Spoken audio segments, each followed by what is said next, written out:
¿Cómo describe el impacto de las nuevas políticas públicas del gobierno federal en Puerto Rico?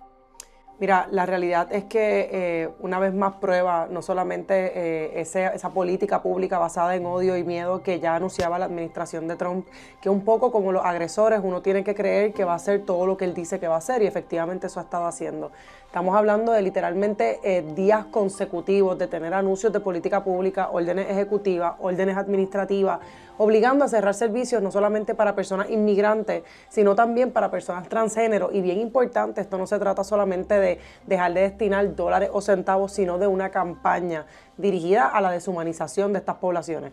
Por la relación colonial que nosotros tenemos en Puerto Rico, sumado a un gobierno conservador, esta administración González Chats, que ha sido tan tímida en el proceso de poder defender derechos civiles y que tienen una propia agenda, por lo menos de lo que se desprende de la agenda legislativa, que también ataca a grupos como sería el caso de los grupos LGBT, no ha habido un frente, por así decir, que pueda ponerle un detente, algún tipo de contenedor a políticas que estamos recibiendo, pero que literalmente ya están teniendo un efecto en la calle en Puerto Rico. Y ahora que menciona eso, ¿verdad? En cuanto a la política de inmigración específicamente, la gobernadora ha dicho básicamente que tiene las manos atadas, que Puerto Rico no se puede dar el lujo de no cumplir con las políticas de Trump porque podría perder fondos federales. Esto es cierto, está obligado el gobierno de Puerto Rico a seguir las órdenes ejecutivas de Trump de una manera que eso signifique colaborar con las autoridades federales compartiendo información sobre el estatus migratorio de las personas en Puerto Rico. Ciertamente la colonia es avasalladora. El gobierno federal es quien tiene la capacidad no solamente de establecer fronteras, sino de establecer la política migratoria, que por muchas administraciones ha sido muy restrictiva en los Estados Unidos, y lo vimos bajo Obama, bajo Biden, esas imágenes de niños en jaula, pero que ciertamente Trump viene a recrudecer con una militarización absoluta y con literalmente esta política de los inmigrantes son criminales, vamos a sacarlos de manera expedita. Cuando la gobernadora conoce ese primer anuncio de las órdenes ejecutivas de Trump, comienza un juego, y eso me parece que es lo más molestoso en el proceso, donde hay que tomar una decisión. Si vamos a abrazar las políticas de Trump, pues vamos a hacerlo con total honestidad. Lo que no podemos hacer es hacer lo que se ha hecho con la gente, que es tratar de suavizar lo terrible, o por así decir, quizás una palabra más neutral, lo contundentes que son estas políticas. En el sentido de que al principio la gobernadora aparecía y decía, esas órdenes ejecutivas no aplican a Puerto Rico porque eso es para la frontera, eso es para mexicanos, eso no es para dominicanos. Y cuando empiezan los operativos, cuando empiezan las redadas, entonces cambia la narrativa que se le vende a la gente, ya habiendo puesto en riesgo a la población dominicana, que de paso fue parte de la campaña electoral, pero que entonces ya no es tan buena para protegerla. La gobernadora no tiene las manos atadas, y esto se ha demostrado de manera consecutiva con las acciones que han hecho otros estados que sí son estados dentro de los Estados Unidos, que van desde retar esas políticas de su faz, decir que el discrimen hacia la población inmigrante o estos actos de target o utilizar como blanco a la población inmigrante no se van a hacer, a otro tipo de acciones, por ejemplo, los que han llevado iglesias en los Estados Unidos, o que se ha llevado, de hecho, con el argumento de libertad de culto, donde pues mi religión dice que todo el mundo es bienvenido en mi centro de fe, en mi comunidad de fe, tú no puedes entonces intervenir.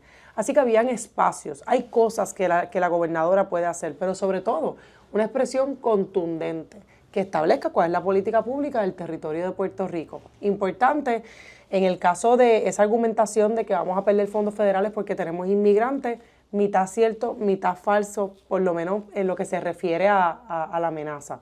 Donald Trump emite una orden ejecutiva con un memorando mandando a la pausa a la auditoría y análisis de distintos programas, entre los que están programas de sección 8, está el PAN de Puerto Rico, aunque ahora se diga que no, está distintos programas, ¿no? Fondos de salud, fondos dirigidos a respuesta para víctimas, y los pausa para verificar si son conformes a la política de las órdenes ejecutivas.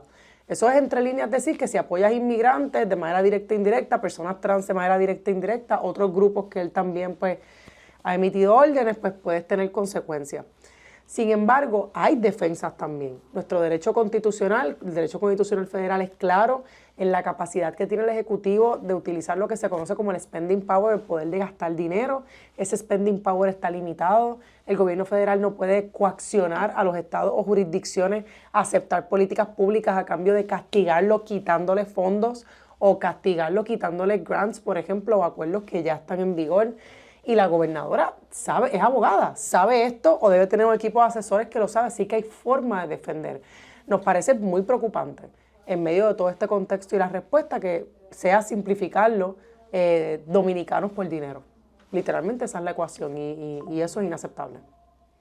Sí, y precisamente sobre la política migratoria de la administración de Trump, que se ve encaminado con toda la intención de cumplir con esa promesa de llevar a cabo deportaciones masivas. ¿Cómo describiría el impacto que están teniendo esas órdenes o esas acciones ejecutivas aquí en Puerto Rico? Sí, nosotras lo que estamos viendo, además del proceso operativo, ¿verdad?, es literalmente el miedo que está en las calles, desde las familias que no pueden llevar a sus hijos a las escuelas, que viene con el agravante de que los niños van a la escuela, que es donde reciben el desayuno y el almuerzo.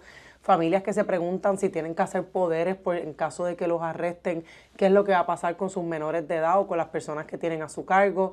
Este miedo a acudir al trabajo, a que me tumben la puerta, es literalmente un discurso donde parecería que lo que aprendimos de derecho, de que nadie puede entrar a tu casa a la fuerza sin una orden de un juez, que todavía es válido en los casos de inmigración, es como si esas cosas no importaran. Así que lo que estamos viendo es mucho miedo, a la misma vez estamos viendo mucha solidaridad, de que a la familia puertorriqueña no le parece aceptable lo que está pasando con las comunidades dominicanas. Así que es interesante, en términos de política pública, lo que va a pasar aquí, que se está cuajando ya. Nosotras en Ayuda Legal Puerto Rico no somos abogadas de inmigración, pero conscientes de la urgencia de este asunto y porque somos 100% independientes de ningún tipo de restricción, porque no hay fondos federales ni gubernamentales de ningún tipo. Abrimos un hotline que literalmente es una línea de apoyo que va a dar asesoría rápida y va a referir a personas inmigrantes que tengan preguntas de manera anónima, de manera confidencial, y que se va a estar atendiendo precisamente para que la gente tenga un espacio donde puedan hacer preguntas que ahora mismo se están haciendo. Si yo soy, por ejemplo, testigo en un proceso de violencia doméstica, yo soy la víctima y además voy a participar del proceso criminal, quiero testificar, yo estoy protegida si soy una inmigrante indocumentada. Si yo estoy alquilando, ahí me pueden sacar porque yo soy una persona inmigrante indocumentada. ¿Qué yo hago si de momento me están pidiendo en la escuela de mi hijo que llene un censo para saber si somos inmigrantes o no? Y la idea es, ¿verdad?, poder tener un canal de orientación, pero también poder decir y poder demostrar que esa comunidad no está sola, ¿verdad? Una de las primeras cosas que hizo Trump fue cortar los fondos de asistencia legal para familias inmigrantes. Y eso no es casualidad. Los derechos perturban, molestan y apestan. Así que no es casualidad que se haya empezado por ahí. Retomando un poco el tema de los fondos federales y esa orden que emitió Casablanca el lunes, Sí. Un tribunal federal ha pausado la ejecución de esa acción ejecutiva por ahora, pero de eventualmente poderse ejecutar, ¿qué implica esa congelación de fondos y, o sea, qué implicaría específicamente para Puerto Rico? Sería devastadora, estaríamos literalmente hablando de una restricción no solamente de fondos del PAN, sino de los servicios de asistencia pública. De ahí, por ejemplo, que se ha hablado de restringir cosas como es el acceso a la salud de personas inmigrantes, que hasta ahora lo han tenido garantizado, sobre todo, ¿verdad?, en casos de emergencia, el acceso a licencias de conducir para familias inmigrantes, el acceso a los centros de cuidado, al estudio, a la universidad, al Head Start. Así que sería devastador, no solamente en términos del acceso que tendría esta comunidad, sino en el efecto económico amplificado que tendría la pérdida de esta mano de obra que ciertamente aporta tanto al país. Y yo creo que eso debe estar a mano. Ahora mismo he visto mucho juego, ¿verdad?, por parte de la gobernadora y de su administración diciendo esto no es final, esto no es lo que Trump quiere hacer, se ha malinterpretado, esta es una orden para hacer análisis, para ocultar. Y una de las cosas que la jueza que paraliza la orden dice es que el propio gobierno federal no sabe qué es lo que está paralizando. Pero no es cierto que esto es un tanteo, esto es parte de una política pública dirigida a coaccionar, no a obligar, a poner a los estados y a las jurisdicciones contra la pared. Así que los efectos serían devastadores en Puerto Rico. Tanto que se habló de la pérdida de fondos federales y pues estamos aquí. Y se ha hablado mucho precisamente sobre los fondos de PAN, fondos de Medicaid, Medicare, en cuanto a vivienda. ¿Qué programas se podrían ver afectados por esta congelación? En la lista hay más de 100 programas de vivienda. Y esto es bien importante porque van desde programas que tienen que ver con Sección 8, Administración de Vivienda Pública, tienen que ver también con fondos CDBG, Tiene que ver, por ejemplo, con los programas que existen particulares para personas que viven con VIH, para personas sobrevivientes de violencia doméstica, para personas con riesgo de sinhogarismo.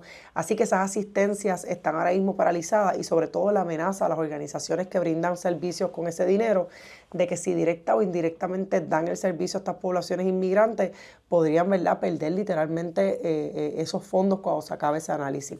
Así que estamos hablando de varios programas.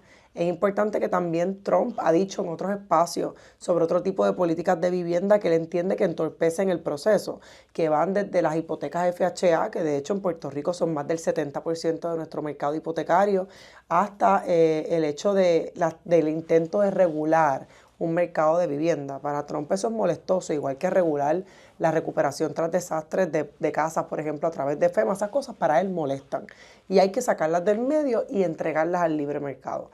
Así que estamos hablando de un potencial desmantelamiento y recuerda que su posición es sacar empleados de carrera para poner empleados de confianza. Así que serían empleados que no necesariamente tienen el expertise para trabajar con este tema, sino que van a ser fieles a su política pública, que ciertamente es detrimental para los latinos y latinas, incluyendo Puerto Rico. Y mencionó, ¿verdad?, las cosas como las licencias de conducir para inmigrantes, el acceso a servicios médicos públicos. La gobernadora ha dicho que aunque no se le ha pedido, que evaluaría exacto, porque vamos para adelante. A ese tipo de cosas, licencias de conducir, a servicios médicos, a indocumentados que no tengan estatus definido. ¿Eso es algo que el gobierno puede hacer?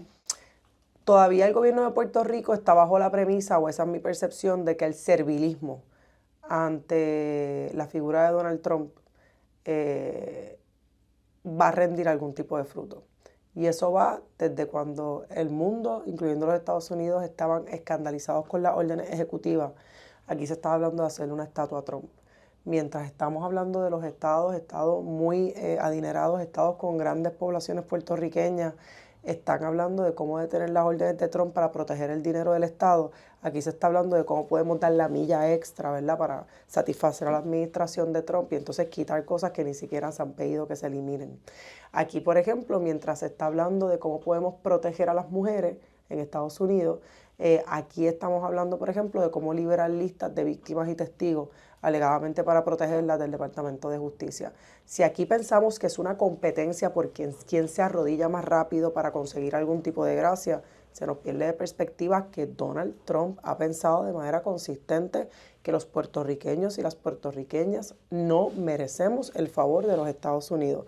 Y sus políticas van dirigidas a castigar personas que se ven precisamente como nosotras, que hablan como nosotras, que están entre nosotras y que en última instancia vamos a ser nosotras. Y si el gobierno no se pone las pilas ahí y no hace una política pública de diferenciación que nos diferencie de la administración de Trump, estamos hablando de un camino no solamente de derrota política, sino de derrota del quehacer legislativo que se puede hacer. Todo parece decorativo. Ayer, mientras estaba hablando, por ejemplo, de las órdenes ejecutivas que tenían que ver con inmigrantes, de las órdenes ejecutivas del detente de los fondos, el logro de la administración actual de Puerto Rico fue la desreglamentación de la utilización del cubierto de un solo uso. Lo que me parece, ¿verdad?, que es burdo y una incapacidad de responder y de estar a la altura de los tiempos. Ayer tú lograste la capacidad de poder comer con un tenedor de plástico por más tiempo. ¿Y cómo ve o cuál sería la responsabilidad o cuál es la responsabilidad de la administración local para mitigar estos efectos de las órdenes? Las administraciones no están hechas para velar principalmente relaciones públicas con gobiernos exteriores, y eso incluye al gobierno federal, y eso no lo estoy diciendo con un viso político particular, esa es la misma manera en que funcionan los estados. Funcionan para administrar los recursos del estado, velar por el bienestar del estado, de la población, de sus constituyentes. La relación con el gobierno federal es parte de ese bienestar, es posible, pero no puede ir por encima del bienestar de sus constituyentes, porque al final las administraciones se deben a quienes los escogen, a quienes pagan su salario, que es el pueblo de Puerto Rico. Me parece que el pueblo de Puerto Rico ahora mismo no está en la mesa de las personas a las que queremos agraciar. Y políticas que se basan en el miedo, en te vamos a quitar dinero, te van a quitar la ciudadanía, te van a quitar la estadidad, la posibilidad de la estadidad, debo decir, nos están entrando forzadas a través de estas órdenes ejecutivas y hay una incapacidad de verlo. Me parece que así como es avasallador esta cascada de órdenes ejecutivas restrictivas para la gente, para las organizaciones, para las abogadas, ciertamente también lo es para la administración. Pero como no hay un espacio donde estén ancladas en cuál va a ser la política pública, en a quién queremos beneficiar, estamos todavía como veletas y contando medias verdades y de nuevo no estamos a la altura del momento y es peligroso. ¿Y cómo ve la movilización de organizaciones como Ayuda Legal, que tiene esta línea de orientación, ACLU y otras para hacerle frente a todas estas acciones? Las organizaciones no están hechas para... Las organizaciones históricamente han ofrecido servicios que el gobierno deja de proveer, ¿verdad? Sobre todo en el sector de las organizaciones sin fines de lucro. Pero las organizaciones hacen más que proveer albergues, que repartir comida, que hacer ese trabajo que ciertamente es bien importante. Las organizaciones tenemos la responsabilidad de emplazar al gobierno cuando no cumple con su deber, con su obligación de cuidar, de proteger y de promover derechos humanos. En ese sentido, me parece importante que mientras el gobierno está diciendo aquí tenemos las manos atadas, aquí no se puede hacer nada, mientras el gobierno está diciendo que hay que hacer una estatua a Trump, las organizaciones estamos buscando la manera de dar un paso al frente y demostrar que estamos aquí. Aunque reconocemos que nuestros recursos son bien limitados para hacer frente a una administración tan avasalladora como Trump, sabemos que nos debemos a la gente y por eso nos ponemos en esa línea de resistencia junto a las comunidades que ahora mismo son la primera fila, ¿verdad?, de estos ataques. Yo pienso que estamos haciendo lo que tenemos que hacer. Y en el caso de Ayuda Legal Puerto Rico, pues sí incluye, por ejemplo, abrir esta línea, sí incluye, por ejemplo, movilizar recursos, poner tumbacocos que puedan adiestrar o que puedan hablar de derechos por las comunidades, que llamen a la gente a que grabe esas intervenciones de ICE, pero también van, por ejemplo, a capacitar organizaciones para que estén cabildeando, para que se puedan proteger y para que no se paralicen ante estas políticas de miedo que hace la administración de Trump y que amplifican a través de la indiferencia de la administración de González. Y un poco para concluir, es un momento, ¿verdad?, que para muchas personas les puede crear angustia, miedo, temor, que es verdad, qué mensaje tiene o qué palabras tiene sobre cómo prepararnos para lo que viene o algún mensaje para concluir. Yo creo que no hay forma de adornar dónde estamos. Y en ese sentido, yo creo que estamos ante un fin de mundo, y esa es la frase que más la gente dice, es que esto se siente como el fin del mundo, se siente como el fin del mundo. Yo creo que estamos en un fin de mundo como nosotras conocemos el mundo. Un fin de mundo que va a estar marcado por la naturalización en política pública de discrimen como nuestras generaciones no lo han vivido. Pero ciertamente tenemos la responsabilidad no solamente de advertirlo, sino de exigir y de salir adelante a resistir, pero también a insistir y avanzar temas de derechos. Yo creo que va a ser 4 años donde vamos a vivir la represión como nuestras generaciones no solamente no la conocieron, sino como nuestras generaciones empezaron a pensar que ya eso no sería posible. Y nos tenemos que preparar como si todas fuéramos a ser perseguidas, porque eventualmente todas vamos a ser perseguidas. A la misma vez yo tengo una fe, una certeza avasalladora en la capacidad que nosotras tenemos de poder navegar estos procesos tan duros. Los derechos, Amanda, yo tengo mucha gente, ¿verdad? Los derechos, en muchos sentidos, cuando uno habla de derechos, siempre se siente como aspiraciones. Pero los derechos más bien son puntos de coordenada, son espacios discursivos, en la práctica, en el quehacer, en los espacios afectivos, en el cual nos encontramos con gente que ni siquiera conocemos, pero que coincidimos en unos puntos básicos para la convivencia. La paz, la vivienda, el tener una vida digna en unas condiciones laborales. Y yo creo que los derechos humanos nos ayudan para cuando hay momentos así difíciles y complejos, refugiarnos en un espacio donde nos podemos encontrar con otras que creen que un mejor mundo es posible. Yo todavía creo que ese mejor mundo es posible. Creo que no hay atajos para esto que estamos viviendo. Pero tengo una certeza brutal en nuestra capacidad de salir y de estar presente. Y ahora eso es lo que necesitamos.